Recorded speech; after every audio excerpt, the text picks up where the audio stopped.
আকাশবাণী শিলচর আঞ্চলিক সংবাদ পড়ছে সৌমিত্র চৌধুরী। বর্তমানে সমগ্র দেশ সন্ত্রাসবাদের বিরুদ্ধে ঐক্যবদ্ধভাবে একজোট হয়ে রয়েছে এবং সন্ত্রাসবাদের অবসান ঘটানোর জন্য সবাই বদ্ধপরিকর। গতকাল আকাশবাণীর মন কি বাত অনুষ্ঠানে অংশ নিয়ে প্রধানমন্ত্রী নরেন্দ্র মোদী অপারেশন সিন্দুর সমগ্র বিশ্বে সন্ত্রাসবাদ বিরোধী যুদ্ধে অংশ নেওয়া লোকেদের আত্মবিশ্বাস বৃদ্ধি করেছে বলে উল্লেখ করে এই অভিযানের সময় দেশের সশস্ত্র বাহিনীগুলির প্রদর্শন করার সাহসিকতার প্রশংসা করেন। সীমান্তের ওপারে সন্ত্রাসবাদীদের ঘাঁটিগুলির স্থির লক্ষ্যে আঘাত করে ধ্বংস করা সুনির্দিষ্ট অভিযানের প্রশংসা করেন প্রধানমন্ত্রী। দেশের বিভিন্ন মহানগর সহ ছোট ছোট শহর ও গ্রামগুলিতে তিরঙ্গা যাত্রার আয়োজন করার প্রসঙ্গ উত্থাপন করে প্রধানমন্ত্রী বলেন যে সশস্ত্র বাহিনীর সম্মানার্থে হাজার হাজার লোক আজ তিরঙ্গা পতাকা নিয়ে রাজপথে এগিয়ে যাচ্ছেন।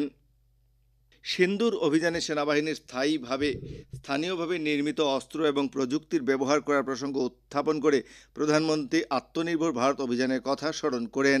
ভোকাল ফর লোকাল প্রসঙ্গ উল্লেখ করে তিনি সন্তানদের খেলাধুলার জন্য শুধুমাত্র ভারতে তৈরি পুতুল দেওয়ার জন্য বহু অভিভাবকদের গ্রহণ করার সংকল্প, বিবাহের অনুষ্ঠান, ভ্রমণ দেশের ভিতরে সীমাবদ্ধ রাখা এবং স্থানীয় শিল্পীর দ্বারা তৈরি সামগ্রী উপহার হিসেবে প্রদান করার সিদ্ধান্তেরও প্রশংসা করেন। আগামী 21শে জুন অনুষ্ঠেয় আন্তর্জাতিক যোগ দিবসের প্রসঙ্গ উত্থাপন করে প্রধানমন্ত্রী যোগ দিবসের অনুষ্ঠানের মাধ্যমে জনসাধারণকে তাদের দৈনন্দিন জীবনযাত্রার সঙ্গে যোগকে একাত্ম করে নেওয়ার আহ্বান জানান। উত্তর পূর্ব সীমান্ত রেলওয়ে সুরক্ষা বাহিনী বিশেষ অভিযান চালিয়ে চলতি বছরের এপ্রিল মাসে ভাঙ্গা, করিমগঞ্জ, ধর্মনগর এবং আগরতলা রেল স্টেশন থেকে 32 জন বাংলাদেশি নাগরিক সহ একজন ভারতীয় দালালকে গ্রেফতার করেছে। পরবর্তী আইনি ব্যবস্থা গ্রহণের জন্য ধৃত ব্যক্তিদের সংশ্লিষ্ট জিআরপি আউটপোস্টে হস্তান্তর করা হয়। অপারেশন সিন্দুর এবং এর পরবর্তী দিনগুলিতে ভারতীয় সেনাবাহিনীর লাভ করা সাফল্যের বিষয়ে জনসাধারণকে পরিচয় করিয়ে দিতে আকাশবাণীর সংবাদ সেবা বিভাগ বেশ কিছু অনুষ্ঠান প্রচার করছে। এর পরিপ্রেক্ষিতে আমাদের কেন্দ্র থেকেও বরাক উপত্যকার প্রাক্তন সৈনিক, তাদের পরিবার এবং সমাজের নেতৃস্থানীয় লোকেদের মতামত প্রচারের প্রয়াস করা হচ্ছে। আজ এই অনুষ্ঠানে অপারেশন সিন্দুর নিয়ে হাইলাকান্দি পুলিশের উপ অধীক্ষক সুরজিৎ চৌধুরী আমাদের হাইলাকান্দি সংবাদদাতাকে জানান, অপারেশন সিন্দুর ভারতের জন্য একটি গর্ব। এটা যে একটা আমাদের প্রধানমন্ত্রী করেছে সেটা খুবই ভালো এবং তার জন্য আমরা গর্বিত, সেটা অতুলনীয়।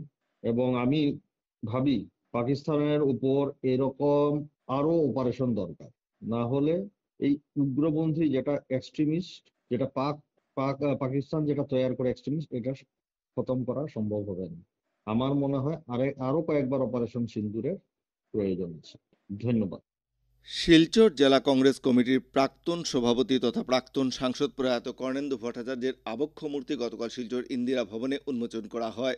এই উপলক্ষে শিলচর রাজীব ভবনে আয়োজিত এক অনুষ্ঠানে কর্ণেন্দু ভট্টাচার্যের জীবনের বিভিন্ন দিক নিয়ে প্রাক্তন মন্ত্রী অজিত সিং, অসম প্রদেশ কংগ্রেস কমিটির সাধারণ সম্পাদক আনোয়ার হোসেন, জেলা কংগ্রেস সভাপতি অভিজিৎ পাল, আসাম বিধানসভার প্রাক্তন উপাধ্যক্ষ আমিনুল হক লস্কর প্রমুখ বক্তব্য রাখেন। বরাক উপত্যকা বঙ্গ সাহিত্য সংস্কৃতি সম্মেলনের কাছাড় জেলা সমিতির উদ্যোগে আজ শিলচর বঙ্গভবনে নজরুল জন্মজয়ন্তী পালন করা হবে। এই উপলক্ষে বিকেল 4টায় একটি সাংস্কৃতিক অনুষ্ঠান ও আলোচনা সভার আয়োজন করা হয়েছে। সম্মিলিত লোকমঞ্চের উদ্যোগে আজ শিলচরে ধামাইল দিবস পালন করা হচ্ছে। এই উপলক্ষে সম্প্রতি লোকমঞ্চের সহসভাপতি সুপ্রদীপ দত্ত রায়ের পৌরোহিত্যে আয়োজিত এক বৈঠকে ধামাইল দিবস পালনের চূড়ান্ত রূপরেখা তৈরি করা হয়। সভায় জানানো হয় যে আজ শিলচর সঙ্গীত বিদ্যালয়ে সকাল 11টা থেকে ধামাইল দিবসের কার্যসূচি পালন করা হবে। হাইলাকান্দির জেলা আয়ুক্ত এক বিজ্ঞপ্তিতে জানিয়েছেন যে জেলায় মার্চ মাসের গণবন্টনের আটা বরাদ্দ করা হয়েছে। বিজ্ঞপ্তিতে জানানো হয়েছে যে প্রায়োরিটি হাউসহোল্ড কার্ডধারীদের 1 কিলো 562 গ্রাম করে আটা বন্টন করা হবে। আমরা বাঙালির আসাম রাজ্য কমিটির প্রচার সচিব আবুল কালাম বাহার গতকাল সকালে চোরাইবাড়ি কাঁঠালতলী দুবাগ গ্রামে শেষ নিঃশ্বাস ত্যাগ করেন। তিনি দীর্ঘদিন থেকে ক্যান্সারে আক্রান্ত ছিলেন। আবুল কালাম বাহার বরাক উপত্যকার বিভিন্ন সংস্থা সংগঠনের সঙ্গেও যুক্ত ছিলেন। তার মৃত্যুতে আমরা বাঙালি আসাম রাজ্য কমিটির সচিব সাধন পুরকায়স্থ গভীর শোক প্রকাশ করেছেন। এদিকে ত্রিপুরা রাজ্য কমিটির সচিব গৌরাঙ্গ রুদ্রপাল এবং কলকাতা থেকে আমরা বাঙালির কেন্দ্রীয় কমিটির সচিব জ্যোতি বিকাশ সিনহাও মৃত্যুতে গভীর শোক প্রকাশ করেন। আকাশবাণী শিলচর কেন্দ্রের আঞ্চলিক সংবাদ আমাদের ইউটিউব চ্যানেল এআইআর নিউজ শিলচরের মাধ্যমে শোনা যাচ্ছে। এছাড়া আমাদের Facebook page all India radio news Silchar এবং এক্স হ্যান্ডেল @AIR নিউজ_ শিলচরের মাধ্যমে এই সংবাদ শোনা যাচ্ছে। আঞ্চলিক সংবাদ এখনকার মতো শেষ হলো। পরবর্তী আঞ্চলিক সংবাদ রাত 7টা 45 মিনিটে।